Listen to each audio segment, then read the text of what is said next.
नमस्कार विद्यार्थी मित्रांनो, आपल्या सर्वांचं स्वागत आहे रुद्र अकॅडमी पुणे या एज्युकेशनल यूट्यूब चॅनलमध्ये. बार्टी सारथी महाज्योती ARTI आणि TRTI मार्फत जी काही पूर्व प्रशिक्षणासाठीची परीक्षा असते त्याचा बार्टीचा तसेच महाज्योती आणि आरटीचा निकाल जाहीर करण्यात आलेला आहे. राज्यसेवा MPSC कंबाईन असे निकाल या ठिकाणी प्रसिद्ध करण्यात आले. तर संपूर्ण माहिती आपण या व्हिडिओच्या माध्यमातून जाणून घेणार आहोत. त्याचे जे कट ऑफ आहेत ते सुद्धा भरपूर प्रमाणात वर गेलेले आहेत मागच्या वर्षीच्या तुलनेत, किंवा इतर काही वर्षांचा आपण कट ऑफ पाहिला तर या वर्षीचा कट ऑफ हा खूपच आपल्याला जास्त गेलेला दिसतो. संपूर्ण माहिती आपण PDFच्या स्वरूपात पाहणार आहोत. चला तर मग सुरुवात करूया आजच्या व्हिडिओला. त्यापूर्वी पहा विद्यार्थी मित्रांनो, जर तुम्ही मुंबई उच्च न्यायालय अंतर्गत आलेल्या लिपिक तसेच शिपाई भरतीसाठी फॉर्म भरत असाल, कारण की ती भरती आलेली आहे, भरपूर साऱ्या जागा त्यामध्ये आहेत. तसेच शिपाई आणि लिपिकसाठी सुद्धा फॉर्म भरणे आजपासून सुरू झाले. जर तुम्ही त्यासाठी फॉर्म भरत असाल तर तुमची लेखी परीक्षा असते आणि त्याच लेखी परीक्षेच्या दृष्टिकोनातून या ठिकाणी आपण सराव पेपर बॅच ही लॉन्च केलेली आहे. संपूर्ण बॅच ही कोर्टाचे जे काही आपले पेपर होणार आहेत त्याला धरून आहे. यामध्ये 51 सराव पेपर मिळतील तुम्हाला लिपिकसाठी आणि तसेच 51 सराव पेपर मिळतील शिपाई या दोन्ही पदांसाठी. म्हणून तुम्हाला जर टेस्ट सिरीज घ्यायची असेल तर दिलेल्या नंबरवर तुम्ही कॉल करू शकता. 7350037272 या नंबरवर तुम्हाला कॉल करायचा आहे. लिपिकसाठी जर तुम्ही ही बॅच घेत असाल तर याची ₹149 फी आहे आणि जर तुम्ही शिपाई पदासाठी घेत असाल तर त्यासाठी ₹99 फी आहे. जर तुम्ही हा फॉर्म भरत असाल तर तुम्हाला ही टेस्ट उपयोगी पडू शकते. यामध्ये आपण जे काही प्रश्न येणार आहेत त्या स्वरूपात प्रश्न टेस्ट सिरीजमध्ये ठेवलेले आहेत. त्याचा तुम्हाला फायदा नक्कीच या परीक्षेमध्ये होऊ शकतो. तर पहा विद्यार्थी मित्रांनो, या ठिकाणी आपण आरटीची PDF ओपन केलेली आहे. अण्णाभाऊ साठे संशोधन व प्रशिक्षण संस्था म्हणजे आरटी याची आपण PDF ओपन केली. याच पद्धतीने तुम्ही बार्टीची असो किंवा महाज्योती PDF सुद्धा ओपन करू शकता. त्या सर्वच्या सर्व PDF तुम्हाला ऑफिशियल वेबसाईटवर मिळून जातील. म्हणजे जर तुम्ही बार्टीसाठी फॉर्म भरलेला असेल तर बार्टीच्या वेबसाईटवर जाऊ शकता. तुम्ही जर आरटीमध्ये फॉर्म भरलेला असेल तर आरटीच्या वेबसाईटवर यायचं आहे आणि तुम्ही जर महाज्योतीसाठी फॉर्म भरलेला असेल तर तुम्हाला महाज्योतीच्या वेबसाईटवर जायचं आहे.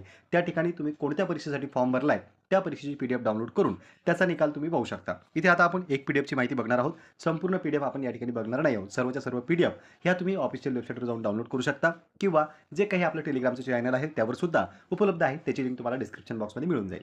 या ठिकाणी आपण एक PDF वाचूया. 15/12/2025 म्हणजे आजच हा निकाल प्रसिद्ध करण्यात आला. आरटी संस्थेकरिता संघ लोकसेवा आयोग म्हणजे UPSC नागरी सेवा स्पर्धा परीक्षा पूर्व प्रशिक्षण.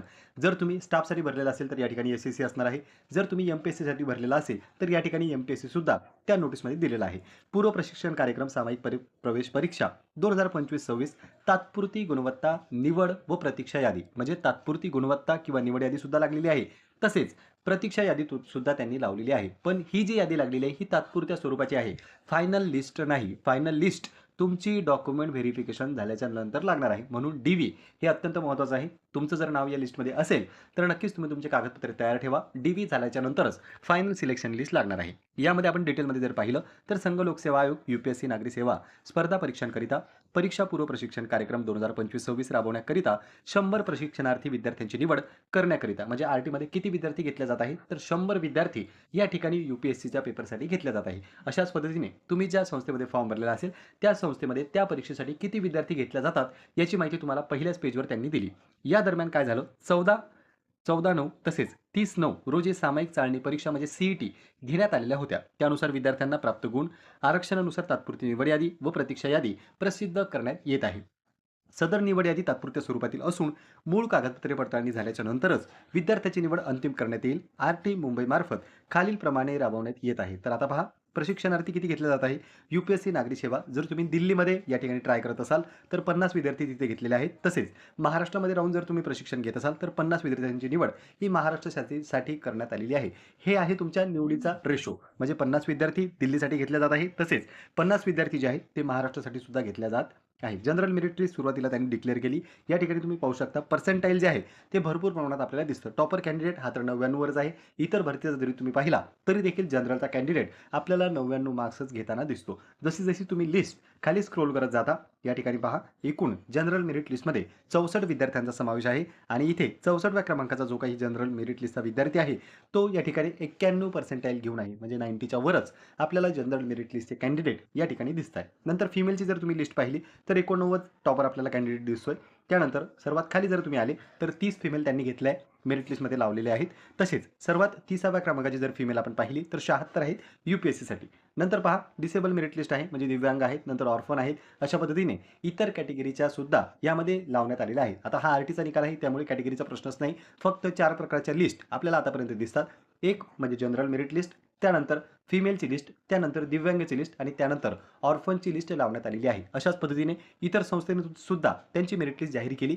तुम्ही कोणत्या संस्थेमध्ये फॉर्म भरला होता, कोणत्या परीक्षेसाठी फॉर्म भरला होता, तुम्हाला किती मार्क्स होते आणि तुमचं नाव यादीमध्ये आहे का, ते तुम्ही कमेंट बॉक्समध्ये कमेंट करून सांगू शकता, म्हणजे इतरांना त्याचा अंदाज येऊन जाईल. आता राहिला प्रश्न कट ऑफचा. तर कट ऑफ कसा पाहायचा? जो सर्वात शेवटचा कॅन्डिडेट आहे, ज्या विद्यार्थ्याची निवड होईल, तोच या ठिकाणी कट ऑफ आपण ग्राह्य धरू शकतो. पण अजूनपर्यंत ही जी आहे ही फायनल लिस्ट आहे का? तर नाही, ही फायनल लिस्ट नाही. त्यामुळे हा जो कट ऑफ आहे तो आणखी फायनल झालेला नाही. ज्यावेळी फायनल लिस्ट लागेल आफ्टर डॉक्युमेंट व्हेरिफिकेशन झाल्याच्या नंतरच तोच तुमचा फायनल कट ऑफ असणार आहे. आता ही झाली अगोदर जनरल मेरिट लिस्ट. त्यानंतर त्यांनी वेटिंग लिस्ट सुद्धा लावलेली आहे. वेटिंग लिस्टमध्ये आपण जर कॅन्डिडेट पाहिला पहिल्या नंबरचा, तर तो आहे 91% घेऊन टॉपवर. त्यानंतर 16 जे कॅन्डिडेट आहेत ते मेरिट लिस्टमध्ये त्यांनी घेतले. 16व्या क्रमांकाचा कॅन्डिडेट 89 मार्क्सवर आहे वेटिंग लिस्टवर. नंतर फिमेलची ही वेटिंग लिस्ट आहे. फिमेल वेटिंग लिस्टमध्ये टोटल 8 कॅन्डिडेट त्यांनी घेतलेले आहेत 73% पर्यंत.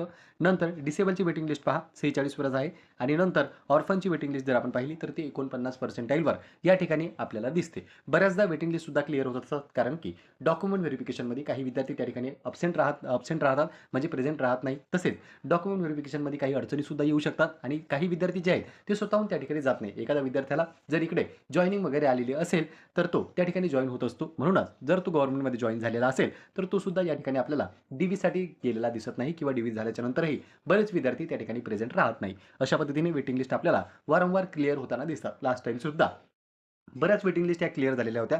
तर यावर्षी आता किती होतील ते आपल्याला भविष्यातच समजणार आहे. सध्या फक्त एवढंच की निकाल लागले, यानंतर होणार आहे तुमचं डॉक्युमेंट व्हेरिफिकेशन, आणि डॉक्युमेंट व्हेरिफिकेशन झाल्याच्या नंतर किती विद्यार्थ्यांची निवड होईल ते आपल्याला फायनल लिस्ट आल्याच्या नंतरच समजणार आहे. तर पहा विद्यार्थी मित्रांनो, संपूर्ण माहिती आपण या ठिकाणी जाणून घेतलेली आहे. जे काही त्यांनी या लिस्टमध्ये सांगितलेलं होतं ते जवळजवळ आपण कव्हर करण्याचा प्रयत्न केला. तरी देखील तुमच्या मनामध्ये काही प्रश्न असतील, काही डाऊट्स असतील तर तुम्ही कमेंट सेक्शनमध्ये कमेंट करू शकता. पुन्हा भेटूया आपण अशाच एका माहितीपूर्ण व्हिडिओमध्ये. नमस्कार.